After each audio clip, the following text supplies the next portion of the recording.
పరమేశ్వరాయ నమః.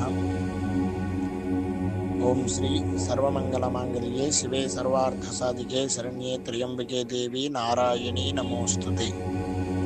మన యొక్క శ్రీశైల క్షేత్రమున శ్రీదేవి వేద పాఠశాల ప్రాంగణములో యాగశాల నందున భగవతి శ్రీ అమావాస్య ఆదివారం రోజున పూర్వాషాఢ నక్షత్ర సంయుక్తంగా వచ్చినటువంటి ఈ యొక్క మౌని అమావాస్య, చొల్లంగి అమావాస్య, అలాగే సర్వేషాం అమావాస్య, పితృదేవతలకి ప్రీతికరంగా ఈ యొక్క అమావాస్య, ప్రతి ఒక్క అమావాస్య కూడా పితృదేవతలకి ప్రీతికరమే.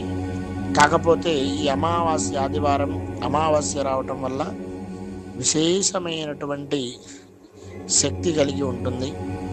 ఈ యొక్క అమావాస్య రోజున మన పెద్దల పేర్ల మీద ఎక్కడైనా కానీ వస్త్రదానాలు కానీ, అలాగే అన్నప్రసాద వితరణలు కానీ, పితృదేవతల యొక్క విశేషమైనటువంటి శాపములు పాపముల నుంచి కూడా విముక్తి కలిగి, పితృదేవతల యొక్క అనుగ్రహం కలిగి సర్వత్రా జయప్రదంగా ఉంటుంది.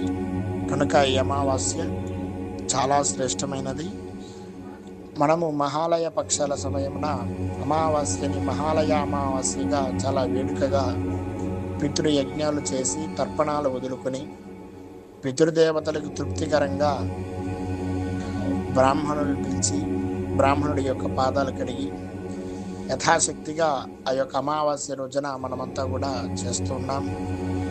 అంతటి ప్రశస్తమైనటువంటి అమావాస్య రేపు మన యొక్క 18/1/2026 తేదీన ఉన్నది. కనుక ప్రతి ఒక్కరు కూడా ఆదివారం అమావాస్య రోజున ప్రతి ఒక్కరు కూడా మౌని అమావాస్యను అందరూ కూడా తర్పణాలు వదిలి పితృదేవతలకు నమస్కరించి యథాశక్తిగా దాన ధర్మములు చేసుకుని ఆ పితృదేవతల యొక్క కరుణా కటాక్షాలకు పాత్రులు కావలసిందిగా విజ్ఞప్తి చేస్తున్నాం.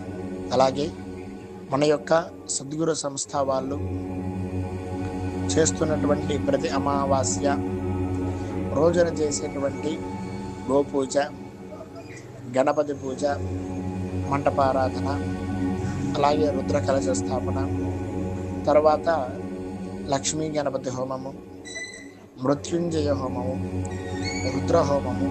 రుద్రహోమమైన తర్వాత సుదర్శన హోమమైన తర్వాత లక్ష్మీ హోమమైన తర్వాత మణిసూక్త హోమమైన తర్వాత నవగ్రహాలైన తర్వాత బలిహరణ పూర్ణాహుతి, తర్వాత కలశోద్వాసన, అందరికీ కూడా అపభృతమైన తర్వాత రక్షాధారణ, అలాగే మాసకంకణ